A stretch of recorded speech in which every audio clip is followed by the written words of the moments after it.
अल्हम्दुलिल्लाहिल वाहिदिल गफ्फार वस्सलातु वस्सलामु अला सय्यिदिल अबरार व आलिहित तय्यबीनल अतहार व सहाबतिहिल महदियीनल अखयार अम्मा बाद फ़अऊज़ु बिल्लाहि मिनश शैतानिर रजीम कुलिल हम्दुलिल्लाह वस्सलामुन अला इबादिहिल्लज़ीना इस्तफ़ा। सिद्दीक अक्से हुस्नो जमाले मुहम्मदस्त सल्लल्लाहु अलैहि वसल्लम। सिद्दीक अक्से हुस्नो जमाले मुहम्मदस्त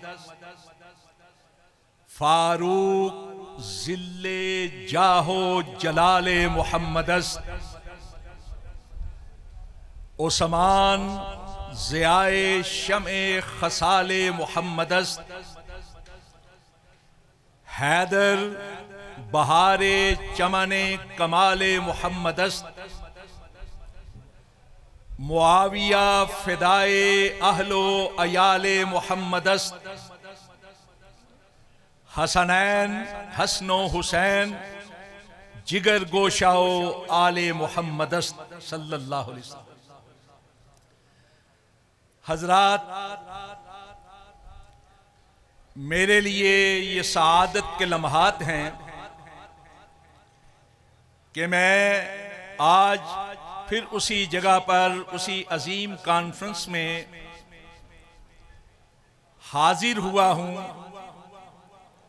जो कायनात की अजीम तरीन हस्तियों के तज़किरे के लिए मुनक़द की जाती। मेरे लिए ये सआदत, ये खुशबख्ती, और मैं ख़ुसूसी तौर पर इस खुशबख्ती पर शुक्रिया अदा करता हूं अपने अजीम बुजुर्ग हज़रत मौलाना इरशादुल हक कसरी हाफिज़हुल्लाह का और नमूना-ए सलफ अपने बुजुर्ग हज़रत मौलाना मोहम्मद यूसुफ अनवर हाफिज़हुल्लाह। आज उन्होंने तशरीफ लानी थी, लेकिन आज ही एक आर्जे के लिए, आर्जे की वजह से अस्पताल उन्हें जाना पड़ा। तो मैं सबसे ये गुजारिश करना चाहता हूं कि उनके लिए खुसूसी दुआ करें कि अल्लाह उनको शिफाए कामिला अता फरमाए और उनका साया हमारे सरों पे दराज फरमाए। और मैं अपने भाई सिकंदर ज़की का भी शुक्रिया अदा करता हूं खुसूसी तौर पर। आप सब हजरात खुश नसीब हैं कि आप यहां बैठकर कायनात की उन अजीम तरीन हस्तियों का जिक्र सुनते हैं जिनको अल्लाह रब्बुल इज्जत ने अपने सोने नबी की मुसाहबत के लिए चुन लिया था। सूरह नमल की आयत नंबर 59 मैंने तिलावत की है, जिसमें अल्लाह रब्बुल इज्जत इरशाद फरमाते हैं, सलामुन अला इबादिहिल्लज़ीना इस्तफ़ा, कि सलाम है अल्लाह के उन बंदों पर जिनको अल्लाह रब्बुल इज्जत ने चुन लिया। और उम्मत के मशहूर और बड़े मुफस्सिर हज़रत अब्दुल्लाह इब्न अब्बास रज़ी अल्लाह अन्हुमा, वो अब्बास के बेटे अब्दुल्ला जो सोने नबी सल्लल्लाहु अलैहि वसल्लम के फर्स्ट कजन, उसी तरह फर्स्ट कजन जिस तरह हजरत अली रज़ी अल्लाह ताला अन्हु और वो हजरत अब्दुल्लाह इब्न अब्बास जिनको अल्लाह के सोने नबी ने अपनी छाती के साथ लगाकर उनके लिए तफसीर कुरान की दुआ की थी,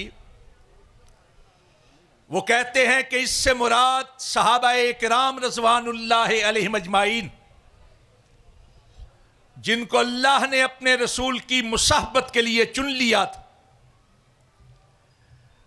वरना मक्का वाले सोने नबी के करीबी रिश्तेदार थे,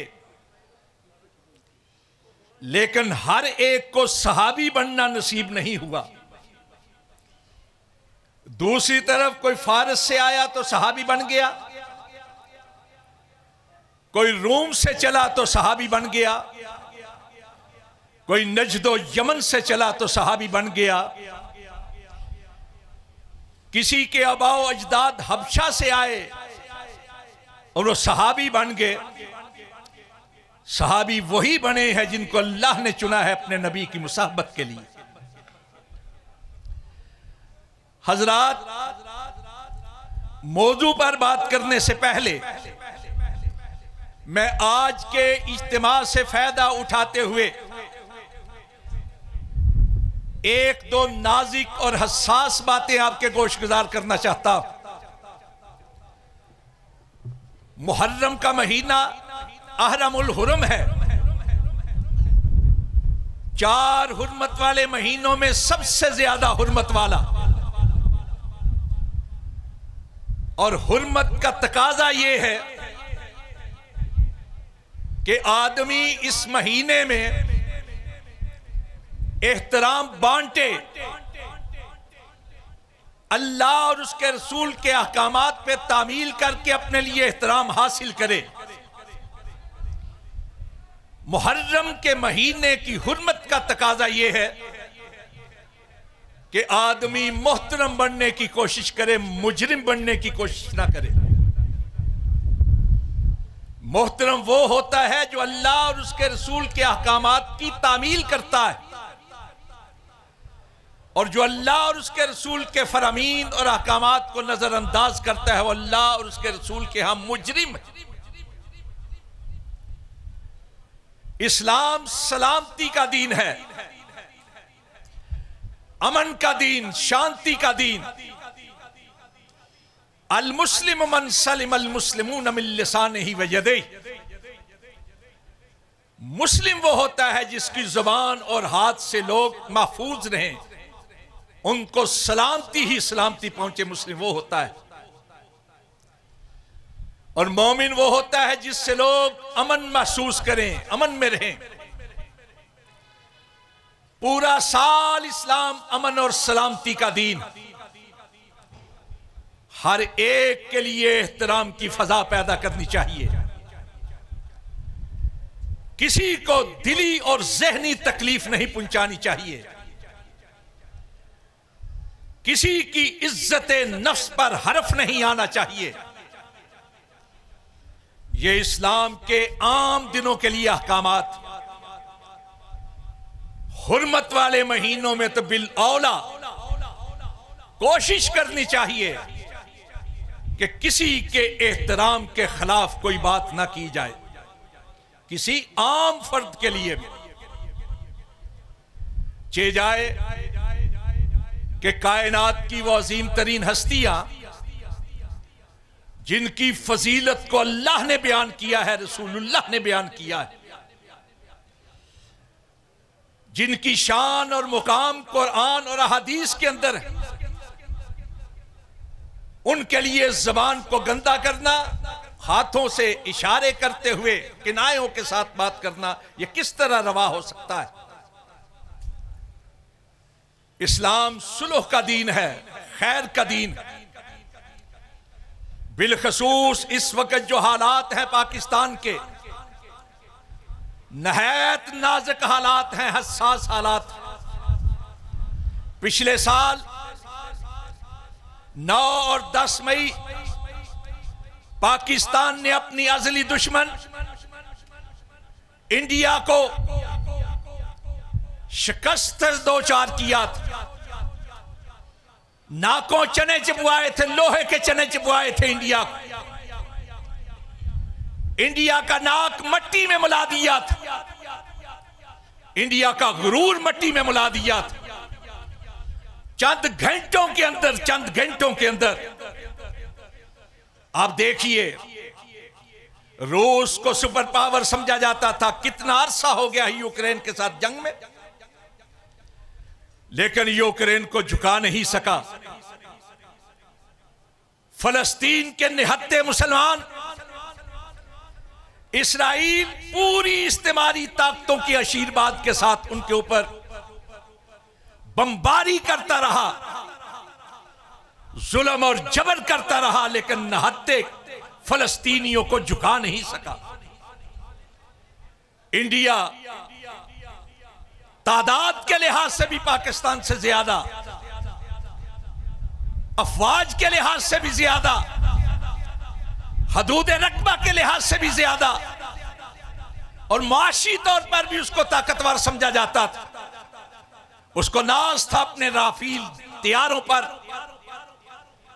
लेकिन अल्लाह के ताईद से, अल्लाह की नुसरत से पाकिस्तान की अफवाज ने सिर्फ 4 घंटों के अंदर उनका गुरूर खाक में मिलाकर दिखा दिया। हमारे दोस्त उनकी तरफ लपक रहे थे। सऊदी अरब जो सबसे बड़ा और सबसे मुखलिस दोस्त है पाकिस्तान का, उसने सिर्फ एक मुआहदे के अंदर $40 अरब का तिजारती मुआहदा किया था। लेकिन पाकिस्तान ने जब फतह हासिल की तो हमारे सारे दोस्त वापस पाकिस्तान की तरफ लपके, और फिर दुनिया ने देखा कि पाकिस्तान एक मुस्लिह के रूप में एक सालिस के तौर पर माना गया। अमेरिका और ईरान के दरमियान जो सालसी की है, सारी दुनिया ने उसको माना है। इंडिया इस हजीमत को भूला नहीं है। सरहदी जंग के अंदर जो सरहदों पर जंग लड़ी जाती है, उसमें शिकस्त उसको मिली। अब उसने पाकिस्तान के खिलाफ साजिशें शुरू की। अफगानिस्तान की सरहद जो बहुत ज्यादा लंबी है, हमारे भाई अफगानी जो है उनको साजिश के जरिए से पाकिस्तान के खिलाफ सफरा कर दिया इंडिया ने अपनी साजिशों के जरिए से। पाकिस्तान के अंदर उसने साजिशें शुरू की, बलोचिस्तान के अंदर, केपीके के अंदर, पाकिस्तान के अंदर साजिशें की। लिसानियत के नाम पर, अलाकाइयत के नाम पर उसने ये समझा कि वो लकड़ी जिसको हाथी नहीं तोड़ सकता, दीमक अंदर ही अंदर से उसको चाट जाती है। पाकिस्तान के अंदर से इंतशार पैदा किया जाए, इफ्तराक पैदा किया जाए। आज देखिए आजाद कश्मीर के अंदर हमारे ही नादान दोस्त इंडिया के मकासद को पूरा कर रहे हैं, और सबसे बड़ा हथियार इंडिया के पास पाकिस्तान में इंतशार पैदा करने के लिए फिरकावारियत, खतरनाक जहर है फिरकावारियत का। वो फिरकावारियत के जरिए से, हमारे मसल की इख्तिलाफात के जरिए से पाकिस्तान को कमजोर करना चाहता है। इन इख्तिलाफात का हल क्या है? हमारे उलमाए किराम, हमारे खुतबाए इज़ाम, हमारे ज़ुअमाए अनाम अपने नौजवानों को समझाएं कि आज सोशल मीडिया के ऊपर फेक आईडीज के जरिए से एक दूसरे के खिलाफ जो नफरत अंगेज पोस्टें की जा रही हैं, कोई नहीं जानता कि वो पोस्टें लगाने वाली वो आईडीज किसकी हैं। हमारे नौजवान जज्बाती होकर उन पर कमेंट करते हैं, सारी बहस हमारे नौजवानों की आईडी पर आ जाती है। समझाने की जरूरत है, इख्तिलाफात के खात्मे की जरूरत है, और इख्तिलाफात का खात्मा इसके लिए सबसे बड़ा हल हमारे सामने अल्लाह के नबी ने रखा तो खिलाफत रास्ता की सूरत में रखा है। अबू दाऊद की रवायत, तिर्मिज़ी की रवायत, इब्ने हब्बान की रवायत, मुस्नद अहमद की रवायत कि सोने नबी सल्लल्लाहु अलैहि वसल्लम ने फरमाया, इन्नहु मय्याश मिनकुम बादी फसयरा इख्तिलाफन कसीरन, मेरे बाद तुम में से जो जिंदा होगा, जिंदा रहेगा, इख्तिलाफन कसीरन, बहुत इख्तिलाफ देखेगा। इख्तिलाफात के खात्मे का हल क्या है? फ़अलैकुम सुन्नती व सुन्नतिल खुलफाइर राशिदीन वल महदीयीन। इख्तिलाफ कसीर का हल यह है कि मेरे तरीके को थाम लिया जाए, मेरे हदायत देने वाले हदायत याफ्ता खुलफा के तरीके को थाम लिया जाए। खिलाफत राशिदा के अंदर इख्तिलाफात का हल है। तमस्सकू बिहा बिहा वअज़्ज़ू अलैहा बिन्नवाजिज़ वइय्याकुम व मुहदसातिल उमूर इन्न कुल्ल मुहदसतिन बिदअ व कुल्ल बिदअतिन ज़लाल। लोगों याद रखो, मेरे और खुलफाए राशिदीन के तरीके को छोड़कर नित नई बातें इख्तियार करोगे तो वो गुमराही होगी, बिदअत होगी, ज़लालत होगी। खिलाफत राशिदा हल है इस उम्मत के इख्तिलाफात। खिलाफत राशिदा एक है अकीदा हमारा खिलाफत राशिदा के हवाले से कि वो तरतीब जो सोने नबी सल्लल्लाहु अलैहि वसल्लम के अहकामात, तालीमात, किनायात और सदाकतों के हवाले से हमारे सामने, जिस पर पूरी उम्मत का इज्मा है पूरी उम्मत कि हजरत अबू बकर सिद्दीक, हजरत उमर फारूक रजी अल्लाह ताला अन्हु, हजरत उस्मान गनी, हजरत अली रजी अल्लाह ताला अन्हु, ये हमारे अकीदे की बात। और दूसरा खिलाफत राशिदा ये कि अगर अपनी जिंदगी को बेहतर करना चाहते हो, अगर अपने मुआशरे की इस्लाह चाहते हो, अगर सियासत की बेहतरी चाहते हो, अगर हुकूमत का इस्तेहकाम चाहते हो, अगर रियासत का वकार, दिफा और इस्तेहकाम चाहते हो, तो खिलाफत राशिदा से रहनुमाई हासिल करो। बेहतरीन रहनुमाई अगर मिलेगी हुकूमतें चलाने के लिए, मुआशरे को बेहतर करने के लिए, हुक्मरानों और रियाया के दरमियान बाहमी मोहब्बत और एहतराम के लिए, तो उसके लिए भी रहनुमाई मिलेगी तो खिलाफत राशिदा से मिलेगी।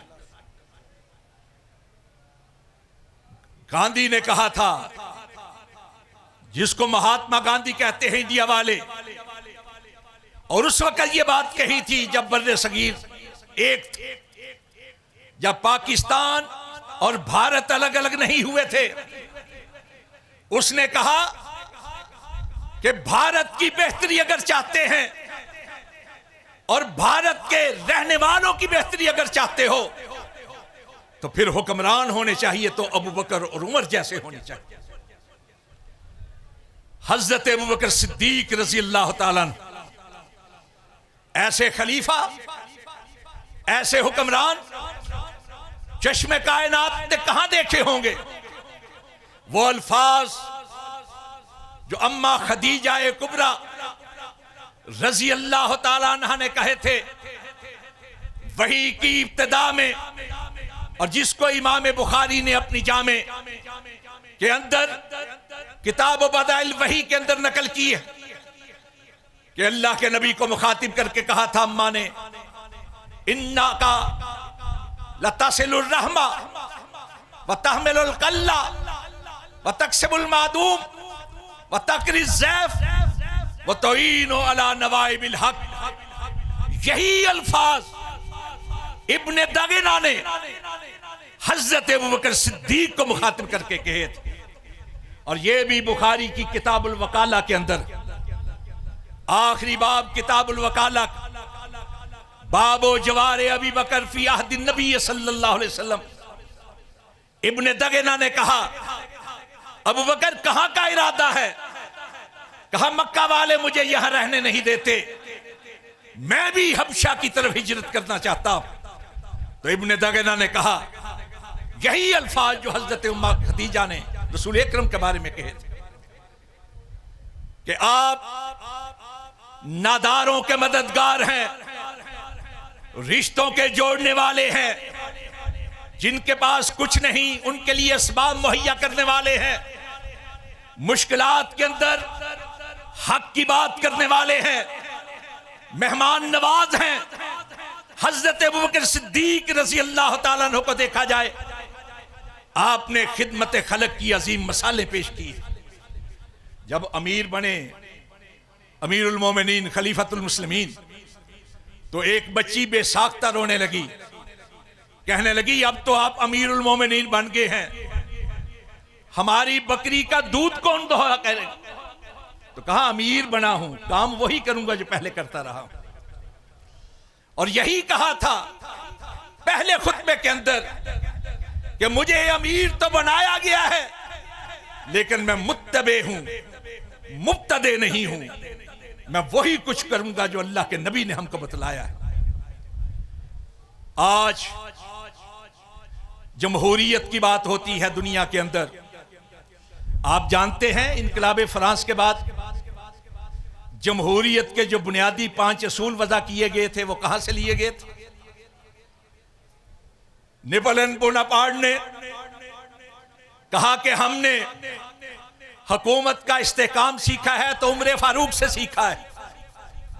हजरत उमर फारूक के अंदाजे हुक्मरानी से जमहूरियत के 5 असूल जो हैं वहां से लिए गए। इनकलाब रूस की बुनियाद बनी तो हजरत उमर फारूक की खिलाफत बनी।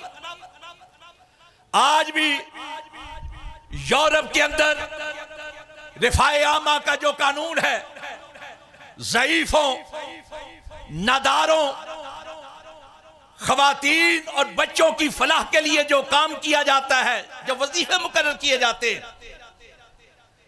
उसको उमर लाज कहा जाता है, उमर के कवानीन। गैर मुस्लिम होने के बावजूद हजरत उमर के नाम को वो जारी रखे हुए हैं। हजरत उमर फारूक की बातों को, रिफाई कामों को उन्होंने फॉलो किया है। उमर लाज के नाम से आज यूरोप के अंदर कवानीन मौजूद है। ये उमर फारूक ही तो थे कि जब एक रोज गश्त करते हुए, कैसा अमीरुल मोमिनीन, 22.5 लाख मुरब्बा मील का हुक्मरान, 22,51,030 मुरब्बा मील, जो आज के दौर के मुताबिक 36,16,42 मुरब्बा किलोमीटर, उसका हुक्मरान रात को पैदल चलकर लोगों के हालात को देख रहा है। और अंदाजा कीजिए कैसा हुक्मरान होगा कि इतनी वसी हुकूमत के बावजूद ये बात कहते हुए थरथरा रहा है कि लौमाता जदियन बेतफिल फरात, अगर फरात के किनारे पर बकरी का एक बच्चा भी मर जाए, लखशी तो युहासिबल्लाहु बिही उमरन यौमल क़ियामा, मुझे ये डर है कि कहीं अल्लाह क़यामत के रोज मुझसे पूछना, कहां मदीना है तैयबा, कहां दरियाए फरात। और हाफिज इब्न जोजी, इमाम इब्न जोजी रहमतुल्लाह अलैह ने अपनी किताब मुनाकिब के अंदर इसकी वजह भी बयान की है इन कलिमात। कहा, एक रोज सख्त गर्मी के अंदर हजरत उमर फारूक भाग रहे थे, भागते फिर रहे थे, तो हजरत अली रज़ी अल्लाह ताला ने रवायत करते कि मैंने पूछा, अमीरुल मोमिनीन क्या मामला है? कहा, बैतुल माल का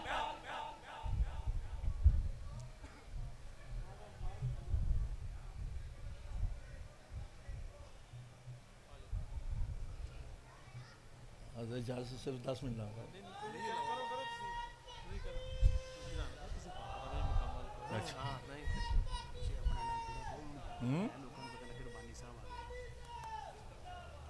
माशाअल्लाह हमारी जमात के मारूफ खतीब हजरत मौलाना कारी मोहम्मद हनीफ रब्बानी हाफिज़हुल्लाह वो तशरीफ ले आए।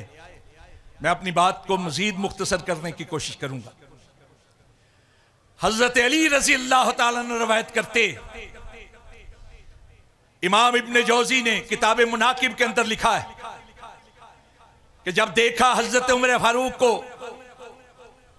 शदीद गर्मी के अंदर भागते हुए, तो कहा अमीरुल मोमिनीन क्या मामला है?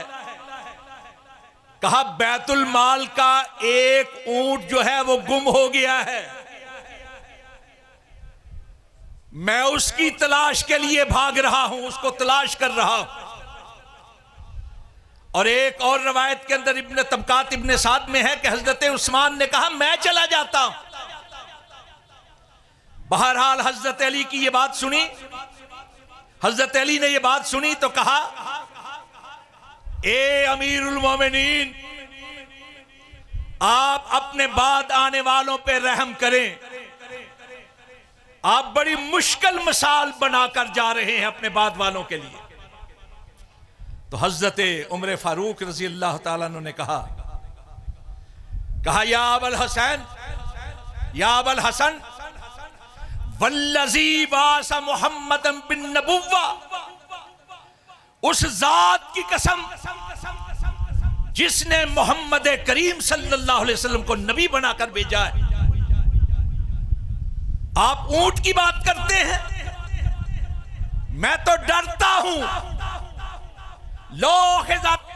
अनाकन बेशातिल फरात के फरात के किनारे पर बकरी का एक बच्चा भी पकड़ा जाए, हलाक हो जाए, गुम हो जाए, तो कहीं ऐसा ना हो कि क़यामत वाले दिन अल्लाह उसके बदले उमर की गिरफ्त करे।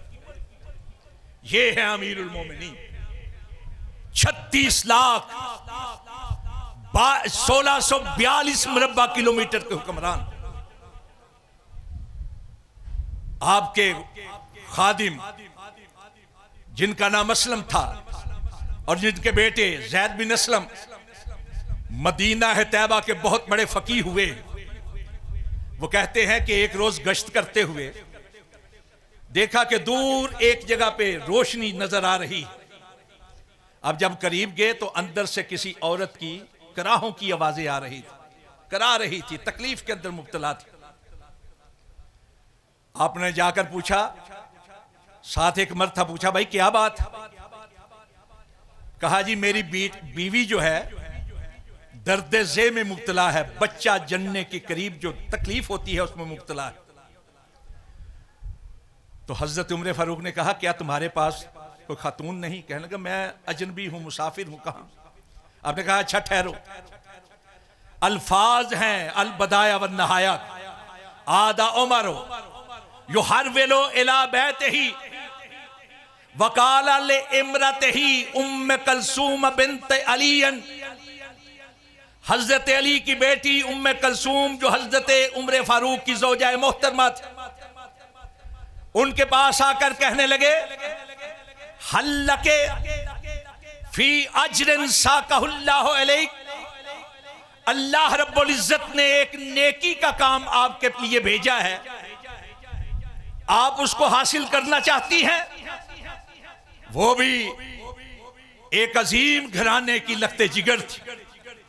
उसी वक्त तैयार होकर चली गई, वो अंदर चली गई औरत के पास, हजरत उमर फारूक उसके मियां के पास बैठ गए। बच्चा पैदा होने के बाद अंदर से उम्मे कलसूम कह रही है या अमीर अल मोमिनीन अबशिर साहिबा का बेगुलाम, अमीर उल मोमिनीन अपने दोस्त को बेटे की पैदाइश की खुशखबरी दी। उस आदमी ने जब सुना ना अमीरुल मोमिनीन तो वो घबरा गया कि मैं तो आम फर्द समझ रहा था, ये तो अमीरुल मोमिनीन है।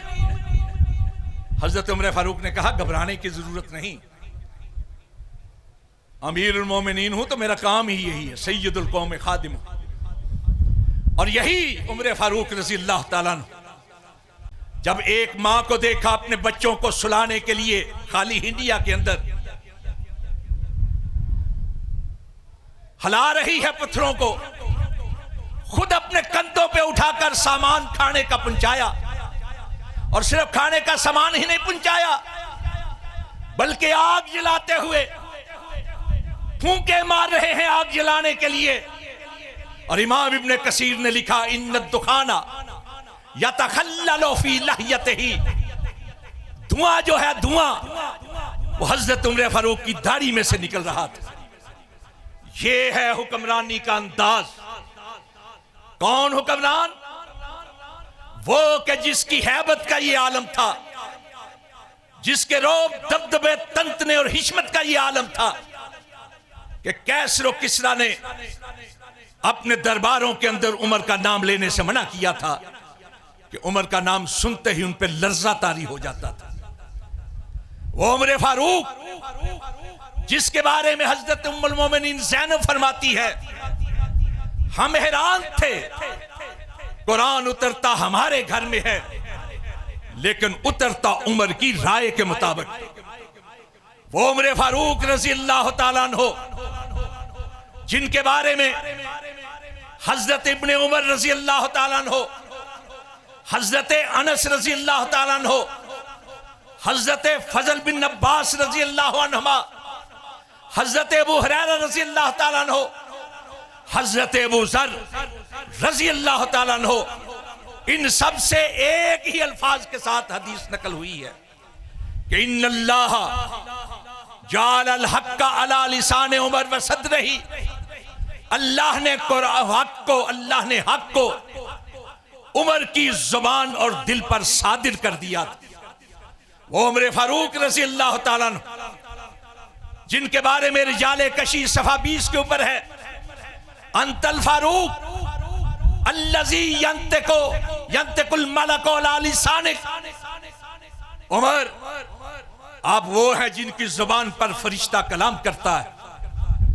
वो उमर जिनके बारे में नहजुल बलागा की शरह इब्ने अबिल हदीस जिल्द 5 सफा 251 लिखा है, इन्ना लिसान उमर यंतिकु बिल हक, उमर की जुबान से हक निकल रहा है, हक के सिवा कुछ नहीं निकला।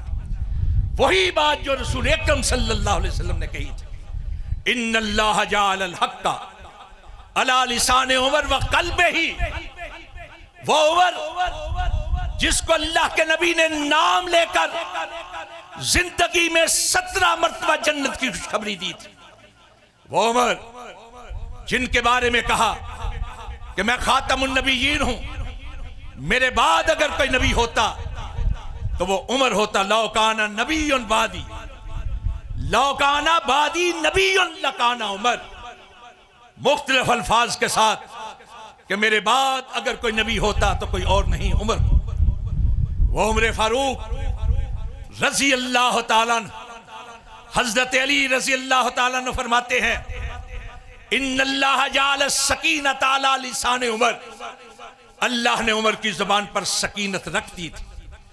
वो उमर फारूक जिनके बारे में सोने नबी ने कहा, इन्नी लांजुरु इला शयातिल जिन्न वल इंस कद फर्रू अन उमर, कहा मैं जिनों और इंसानों के शैतानों को देख रहा हूं कि वो उमर के रौब से भाग खड़े होते। वो उमर फारूक जिनके बारे में रसूल अकरम ने इरशाद फरमाया, या उमर इन्नी लयखाफु शैतानु अन, उमर शैतान तुझसे खौफजदा होता है।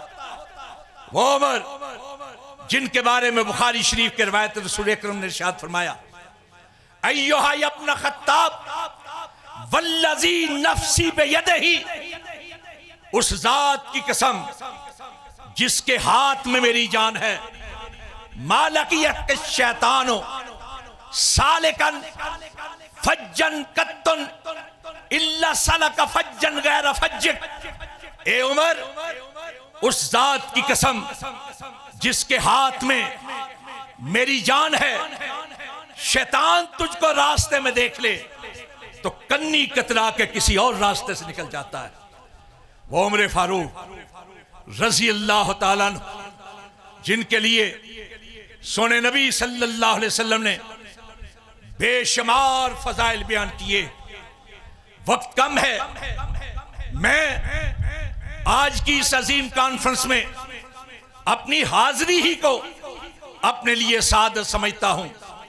आदिल उमर, अजीम उमर, अहद गर उमर, महबूब किबरिया की दुआओं का समर उमर, उमर जर्री, उमर जुर्रत, उमर जाबाज, उमर कव्वी, उमर कुव्वत, उमर मुमताज, उमर हदीसे शिजात, उमर हकायत शमशीर, उमर फसाना-ए गज़वात, उमर किस्सा-ए तौकीर, उमर रफ़ी-ओ अज़ीम, उमर उरूज-ओ फराज, उमर बुलंद अज़ाइम, उमर फलक परवाज, उमर वकारे क़ियादत, उमर शिकोहे जहाद, उमर मुजाहिदे बेबाक, उमर बंदाए आजाद, उमर वकारे क़ियादत, उमर नवीदे जफर, उमर के पांव तले ताजे किस्रा और कैसर, उमर म्यान से निकली हुई नंगी तलवार, उमर सराप आए अशिद्दाओ अलल कुफ्फार, उमर काबिल, उमर मकबूल, उमर कबूल, उमर दुआए पैगंबर, उमर मुरादे रसूल, उमर के नाम पर सदहा वलायत कुर्बान, उमर की जात पर लाखों शहादत कुर्बान।